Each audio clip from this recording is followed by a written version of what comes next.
After discussing the third chapter, now we are proceed to the next chapter from the Maharashtra Land Revenue Code. Rather, this is the last chapter from the Maharashtra Land Revenue Code. Under the last chapter, that is the fourth subchapter of the MLRC. Firstly, we are going to discuss the very favorite question of the examiner because of the its own character, rightly, the revenue officer, their powers and duties. Now, in order to understand the entire Maharashtra Land Revenue Code, because we must understand the officer, those who are controlling the entire Maharashtra Land Revenue Code. That is, those who are running, those who are the pillars, the actual pillars behind the running the Maharashtra Land Revenue Code. And before we discuss the provision right from section 5 to section 16 and the other sections, we start with the introduction.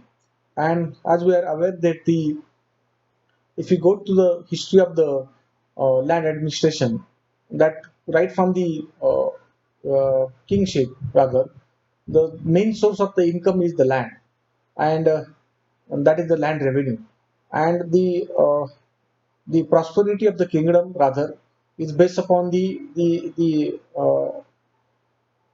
taxes which has been recorded by the king in this particular area or within their kingdom. So more taxes, more prosperous kingdom, more powerful king. Of course, the other things are also important, but so far as the revenue is concerned. So what I'm trying to show, the land is the most important aspect, right from kingship, and if you go to the history of the land administration, then we realize the system of the Rayatwari, which was started long back in first time in India by the king of Vijapur, and the same system was again continued by the Chhatrapati Shivaji Maharaj in Hindu Swaraj, that is the Rayatwari system. They are collecting the revenue from the the the agriculturists, those who are cultivating the lands. So once this system was there during the span of the Britishers also, this system was uh, uh, again continued, and we are aware that there are several reforms in during the British era so far as the collection of the land revenue system is concerned. Uh, After the British era, that is specifically after the independence also, when we talks about the land, we are aware that the subject of land is this in the state list, so it is the state who is responsible for the collection of the land revenue, and therefore when the Maharashtra government the state is established in the year 1960, rather, on the basis of linguistic basis, different states has been established. When it is established, especially I'm talking about the Maharashtra, then we are aware that the Maharashtra is combination of some part of the Gujarat, some part of the Madhya Pradesh, and there are several things. And therefore, when in earlier days, that is, I'm talking about prior to 1966, there are several laws which are applicable in different regions or different divisions in Maharashtra. Like some of the part were taken from the Gujarat. So in that particular area, that we have the Bombay land revenue code. Some of the part we had taken from the Madhya Pradesh. So in that particular, especially the Nagpur area, there is an area called as Madhya Pradesh. Now subsequently we call as the Vidarbha. So that particular revenue is there. When it comes to the Marathwada, then it is a system of the Hyderabad land revenue code, which is still applicable. Recently it was abolished, but these are the different system in different divisions, rather, in Maharashtra. And therefore, after the independence, that and after the establishment of the Maharashtra state, the new legislation was passed, that is the Maharashtra Land Revenue Code 1966, in order to run the land administration in unique manner in one system. Therefore, this particular land revenue code has been drafted by the Maharashtra government, and there are several amendments which has been carried out. We have already discussed the several amendment as per the changes of the society or needs of the society.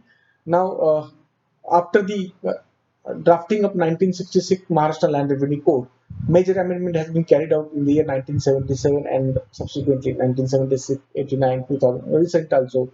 That what we're going to discuss here, that the uh, under the Maharashtra Land Revenue Code, several function has been given to the various officers. Like it is not the only collection of the land revenue. and therefore Maharashtra Land Revenue Code has provided or established the different divisions so far as the land is concerned. And basically, there are four divisions that we are going to discuss. But apparently, one division deals with the land revenue, collection of land revenue. Other division deals with the measurement, correction of the maps, the collection of the land revenue, then the registration, then the treasury. All these are the four different aspects. The division has been established by the Maharashtra Land Revenue Code. Now, once this is established, that after the 1996 Act, I'm sorry, 1966 Act, the entire Maharashtra system is divided into six divisions. So far as the revenue division is concerned, and we are aware there are presently now at today also we have Aurangabad revenue division, we have Amravati division, we have Mumbai division, we have Pune division, we have Nasik, and we have Nagpur division. And this division is comprising up to four to six districts. In some of the division we have six districts, some of the division we have four districts, and the head of the division is called a divisional commissioner, which we are going to discuss the latter part of this lecture. Then it is a combination of the district, and the head of the district, we are aware, it's a collector. And again, it is divided into the district is divided into the talukas. There are several talukas in the district, depends upon the geographical limits of the district. And talukas again divided into the circles, uh, the circles and the sajjats and the village. So these are the geographical definition provided in the land revenue codes. So under the Maharashtra Land Revenue Codes, when we go to and look at the main object of the revenue administration, then we realize there are four main objects of the land revenue administration. I'm sorry, three objects. First and foremost, that to assess and to collect the land revenue, because as we have discussed, the land revenue is the main source of the income of the state government right from the very old age. Therefore, to assess and to collect the land revenue, assessment we have already discussed. To collect the land revenue, and the to collect the local sales or local taxes for the from the local bodies, and the collection of the fees, recovery of the taxes, recovery of the amounts. This is the uh, main function of the land administration concern. And to collect this, there are various department has been established under the Maharashtra Land Revenue Code, which we are going to discuss under the title of the officers. Secondly, to prepare and to maintain the land records. Rather, this chapter we have already discussed under the Maharashtra Land Revenue Code, chapter number 10, especially section 148 onwards, we have discussed that to collect the land record related to land revenue code, because based upon that land record, the collection of the land revenue is depends. And lastly, the to exercise the statutory powers given by to the officers by the Maharashtra Land Revenue Code. So, including the land acquisition. So, these are the powers of the officers, those who are functioning, those who are dealing with the different level. Now, with this object of the land administration, we're going to proceed the different department of the revenue, and we realize there are four separate departments so far as the revenue is concerned. First department, that is a recovery of the revenue. This department is dealing with the recovery of the revenue. Secondly, the measurement of the land. This is very interesting, which we are going to discuss with the and their officer will discuss. Thirdly, the registration of the land alienation, and lastly, the treasury. Now, so far as the first, second, third is concerned, we have discussed. What is this fourth one? Of course, we will discuss in detail. But in every division, we have we have again every division divided into this four part. Firstly, there are certain officers who are responsible for recovery of the land revenue. There are certain officers under the Maharashtra Land Revenue Code who are responsible for the measurement of the land revenue. And there are certain officers. There is separate wing which is specifically deal with the registration of the transfer of the lands. We have registration office, we have sub registrar, and lastly the treasury. What is the importance of treasury? In one sentence, if you can say, all the land revenue collection of land revenue, all land revenue collected by these officers, that has to be deposited in this treasury. So all these are the four different divisions of the revenue administration. Now, after this, we'll proceed to see what is the hierarchy of the revenue officers. Now, if you go to the hierarchy, where we start with the up to the down, then we'll realize or we'll start with the bottom. And this is most important. Don't forget that the lowest officer, so far as the revenue officer is concerned, I'm talking about the specifically revenue. I'm not talking about the any officer who are responsible for the maps and all these things. The lowest officer is the Kotwals. Now, every village, everybody, there has to be the officer, that is lowest officer called as the Kotwals. Like under CRPC, we have Police Patil. They are Kotwals. They are they are the clerk of the Gram Sevak or the Talati. So there is a Kotwal. They are dealing with the clerical works. Then the next officer we call as the Talati. Now, as a rule, it's for every village there has to be talati. But if the population of the particular village or wadi, what do you call? Because in Maharashtra and certain regions we have wadis, is less, then state government may with the consultation of the collector or the collector with vice versa consultation of state government may appoint one talati for one or two villages or three or four villages or wadis, depends upon the population and the workload. That is that there is no such kind of hard and fast rule, but depends upon the workload and depends upon the area which he has to cover. So the next officer is the talati. He is the again the officer at the village level. Now when we come to the circle, there is another division called as the circle. See, the Kotwal is the officer, but the at village level talati, and there is a circle. So what is this circle?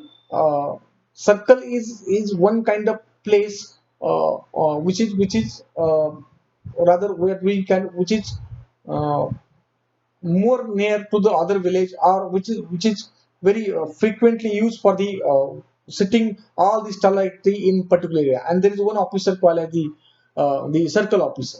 So after the talati there is a circle, and generally we call sajja, we have already defined, and in that circle there is an officer called as the circle officer. So after talati there is a sajja, and this particularly place, that is what I'm saying, the particular place that is circle, that the place they have fixed that which is convenient to all the villages. So if there is, let us take the example, if there are six villages and the distance between all the villages is 5 kilometers away, in between there is one village, so the government will decide that particular village will be as an sajja, that is we call a circle, which is convenient to all the places. That is what circle.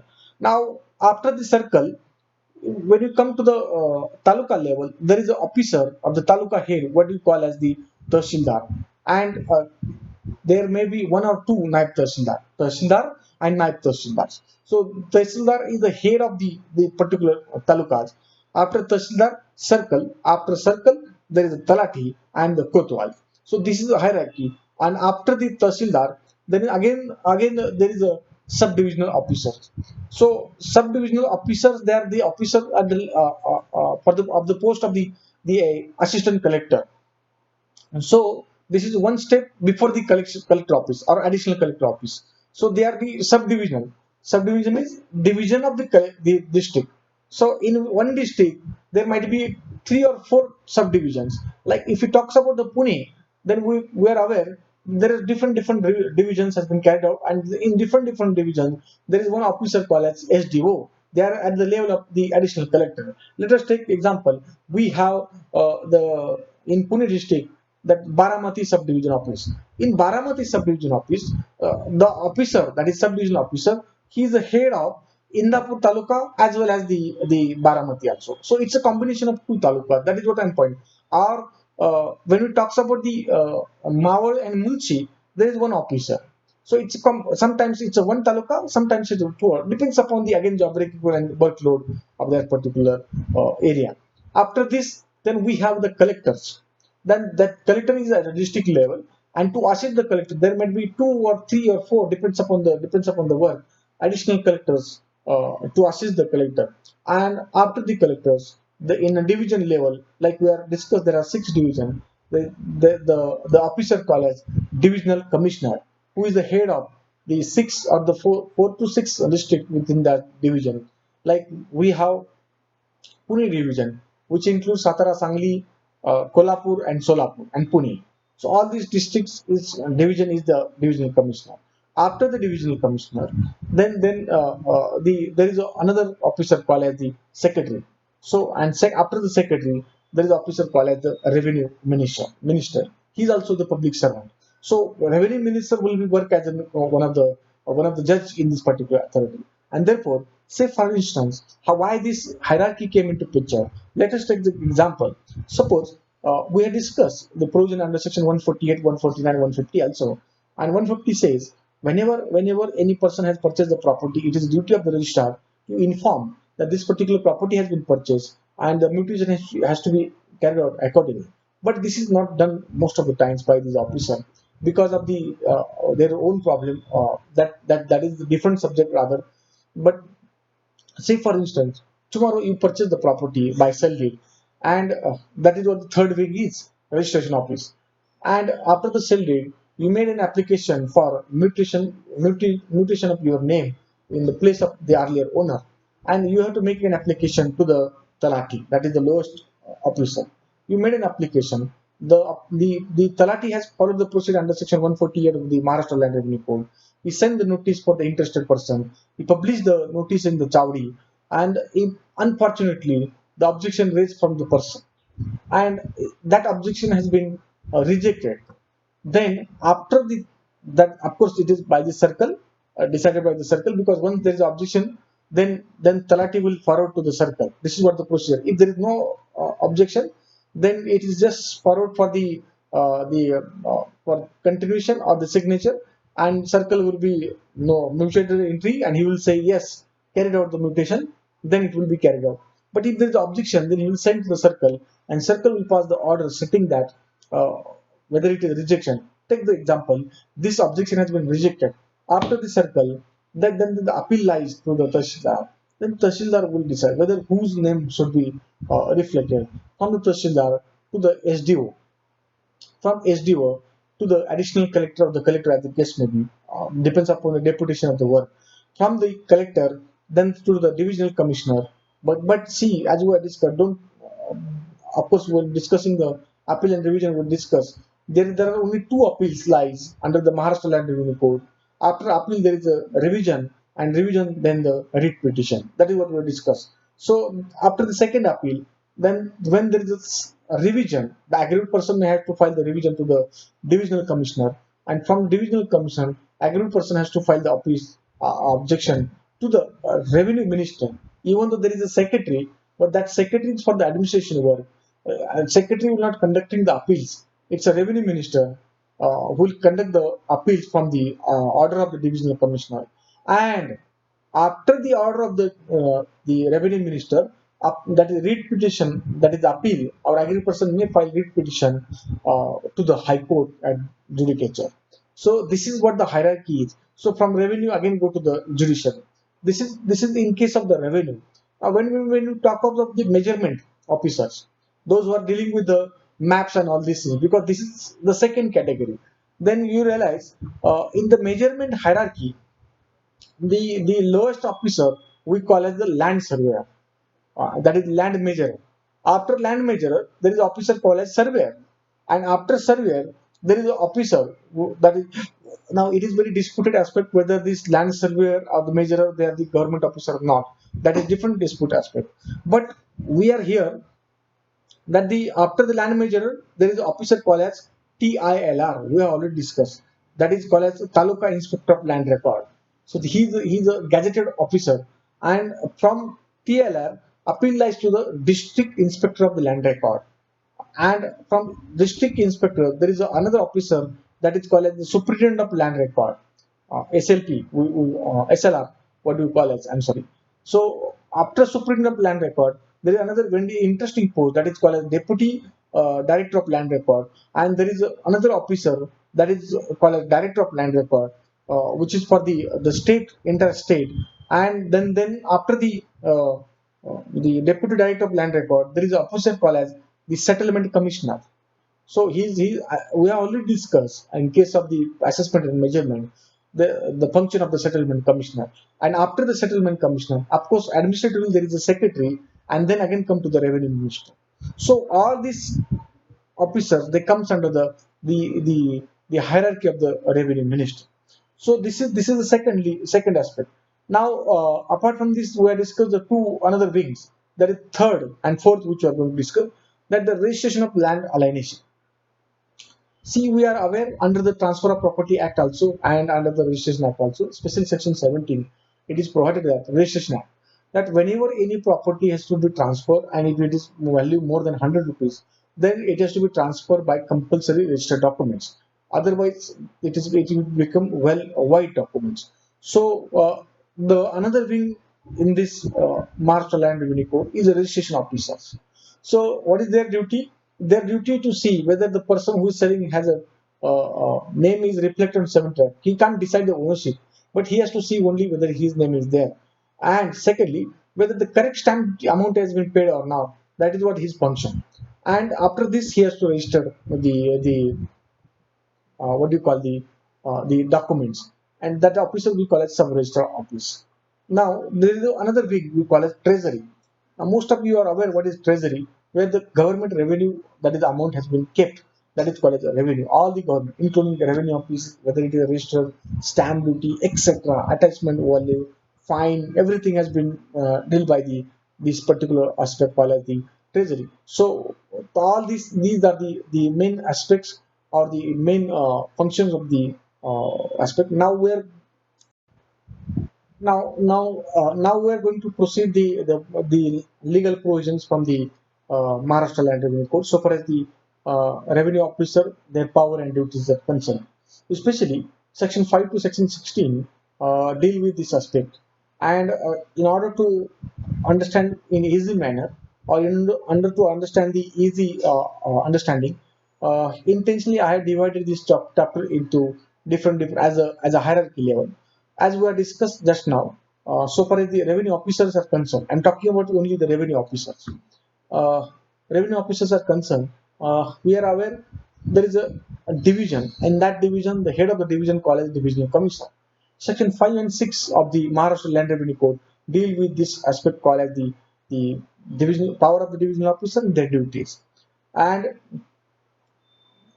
this divisional commissioner, of course, he is the head of the particular division, and we have already discussed division is a combination of 4 to 6 districts. So he is the head of that district, and under his control there are minimum 4 to 6 collectors of the district in that control. Apart from this, he is the appellate authority from the judgment delivered by any revenue matters delivered by the collectors within his division. That is what appellate or revisional, what you call it, the revisional authority.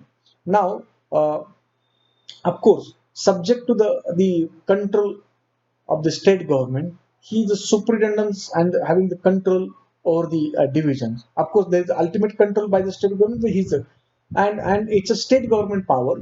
The state government may, depends upon the requirement, depends upon the geographical area, depends upon the matters, may appoint in that particular division a commissioner, that is one commissioner, divisional commissioner, and one or two additional commissioner or assistant commissioner, depends upon the requirement, and their function has been again allotted by the state government. So ultimately they have to work as per the direction of the state government. So far as the uh, uh, powers of is concerned, he's as I discussed, he's a revisional or the appellate authority. All the appeals and the revision from the collector has to be directly go to the collect, that is the divisional commissioner. Now, come to the next aspect, that is the next authority we call as the collectors. If you compare the powers and the functions, then it's my personal opinion, of course, there are two officers in this wing. One is the collector, and secondly the talati, those who are dealing the huge powers and the huge functions. Of course, you realize during the course of lecture that these two officers they're doing they're engaging so much powers and so much duties. When you talks about the collector, section 7 and section 13 of the Maharashtra Land Revenue Code deals with this aspect called as the powers and the duties of the collector. Now, he is the central place in the district. Rather, he is the boss of the district administration, whether it is a revenue, whether it is in sometimes criminal matter like you are now he is. Rather, he is a revenue administration head of the revision in that particular district. And apart from the divisional head, he is the coordinator between the subdivisions in the district. The he's so far as the power of the collector is concerned, there are several powers is being provided. We are not going to detail each and every one, but if you go to the powers, one of the first power which we are going to discuss, he has a power to convert the use of land from one purpose to another purpose. That is the nature. That is the order of the collector. Like we are aware that the non-agriculture, agriculture to non-agriculture, it's a collector power to convert the use. Second power, when we talks about the power of uh, the collector, head of the collector, that he's responsible for fixing or collection. I'm sorry, fixing or to collecting or to change or to modify or to amend the land revenue in the particular district. So he has a power. Of course, whenever he carry out the change, he has to consult with the state government that I'm going to be change this. I'm going to fix this assessment. I'm going to fix this land revenue. So this is the second function. Then collector is also responsible for collection of the fees and the taxes. When we use the word taxes, it is for the non-agriculture, because in district there is not only it is not a case that only agriculture land. Some non-agriculture lands are also there. So when we talks about the fees, collection fees are there, then he is responsible for collection of the fees as well as the taxes under the various acts. Like we have the Bombay Village Panchayat Act, the entertainment taxes. So he's also in power here of the to collect all these taxes. Similarly, he is the head of the forest department. Of course, there is a separate department in the district called as the forest department. So he has a power, and he is responsible ultimately to we discuss special section 2022 and all this aspect, that the collector has a power to decide any particular area in the village to reserve for the forest. So it's a power of the collector to decide any area so far as the forest are concerned. Apart from this, in case of the tenancy under the Bombay Tenancy and Agriculture Lands Act, and as per the Sealing Act also, that is Maharashtra Agriculture and Land Sealing Act, he's a he's a implementing authority. Rather, he has to implement the laws, these two and other laws in the particular district. So, what we can summarize, that he is the implementing authority to the district. Apart from this, he is the appellate authority. Now, as we have discussed, the appeal from the subdivisions or sometimes revisions in that particular division under the various act when directly goes to the collector. So he what do you call it? He is also function as an appellate authority. He is again empowered to take the excess land, the excess land which has been declared by under the act, which is the excess from the holdings. Then he has a power to take that excess land and to allow the land to some other person as per the requirement of the law. Apart from this, he's a acquisition authority under the Land Acquisition Act. So he has a power to acquire the land by publication and by following the procedure under the Land Acquisition Act, or rather whether it is the old act or new act. He is the head of the uh, that particular acquisition area, and he can decide the values of the property or the price of the property also. Then he is the head of the all the registrar in the particular district, collection of the revenue. Then in case of the other matters, like we are aware that in case of the election, he is also head of the election matters. Then in case of the criminal matters, what do you call under the CRPC? To him is a district magistrate. He is a controlling. He is responsible for maintaining law and order in the particular district, and he is the when there is a curfew, when there is certain kinds of order passed by the collector or divisional commissioner, he is the administrative head of the particular district. Then in case of the natural earthquake and all these calamities, then he's the head for the particular area in that particular period. Then there are several powers with the collector, like he's empowered to delegate the functions to the lowest officers, like deputy collector, additional collectors, then the tahsildar and the various revenue officers in the uh, particular district. So after the collector, then we come to the next officer called as sub-divisional officer. Uh, we have discussed on this. They are the either the deputy collectors or the assistant collector, depends upon the grade. So they are the head of the district. I'm sorry, the particular division. Uh, in case of the powers, what do you call it, the powers, the subdivisional, the most important function played by the subdivisional officer, what do you call it, SDO, that they are the coordinators in the revenue matters between the tahsildars and the collectors. So most of the matters, instead of going to be directly to the collector office, they directly goes to. There are several functions. Directly going instead of going directly to the collector office, they firstly go to the sub-division office, and then he scrutinizes, and then he realizes that whether it is there is whether the it is necessary to refer the matter to the collector or not. Then after his decision, matter will be referred, or he will take the appropriate decision. So he's a what do you call it, the coordinator in case of the revenue matter. Apart from this, he is again appellate authority in that particular divisions, and there are several revenue functions again allotted to the divisional commissioners. He has a power to change the judgment and all this stuff. Then come to the next officer, we call it the Tahsildar or Naib Tahsildar. As we have discussed, uh, this Tahsildar, they're the head of the talukas. Now here under MLRC we are calling out the Tahsildar, but when the matter of the tenancy come in the picture, we call as the Mamlatdar. Rather, we have a separate law. We call it the Maharashtra, that is the Mamlatdar Courts Act. We'll discuss this Tahsildar. The same person will delegate the power under the different act.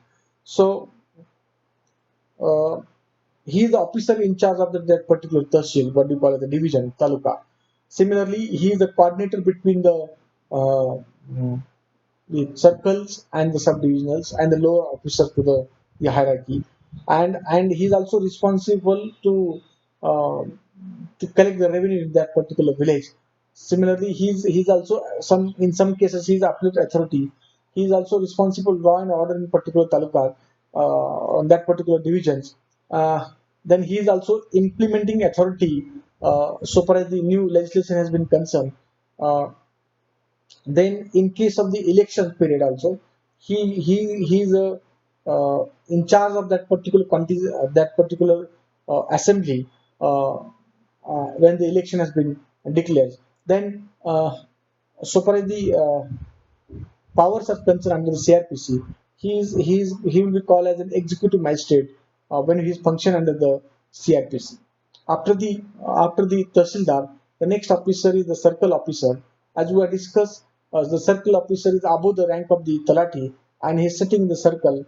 The He is also called as the circle inspector of the village, or the circle that is head of the uh, circle, who is functioning under the control of either Tahsildar or Naib Tahsildar, uh, depends upon the power which has been allotted, or the function which has been allotted to him.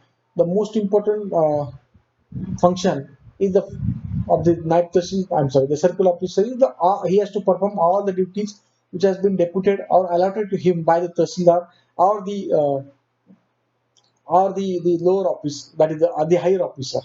Then come to the next officer, as we have discussed that he's also dealing with the most uh, he rather what do you call, he's the most busiest person, because if you go to his powers and function, there is a lengthy list provided so far the power and the function of the Talati is concerned. Uh, as when discussed that the uh, Talati is responsible for collection of the revenue from the particular. He's the person who is aware with each and every survey numbers in the particular village or particular wadi, all these things. He's aware the area of the holding of the person, and he is responsible for the all the government functions in the. I'm talking about the village level. Secondly, uh, he is an exclusive head so far as the collection of the revenue area is concerned in that particular area. The most important function of the that particular talati is to to make a record or to take the record of the crops. That is form number 12, if you remember, the crops and the nutrition entries, and he has to report the nutrition entries, the partitions, the revenues. Then he has to maintain the record of rights. He is responsible for collection of the revenue. He is responsible for taking all the record of rights, and he is also responsible to implement the functions of the state government in the village level, uh, and he is also responsible to prepare the there is the election. He is also responsible to prepare the list of the voters. There are several functions when we talks about the main duty. Or if you ask me of the duties of the Tahsildar, I'm sorry, the Talati, that is under section 44 of the Act, that uh, certain he has power to grant certain permissions under the Maharashtra Land Revenue Codes.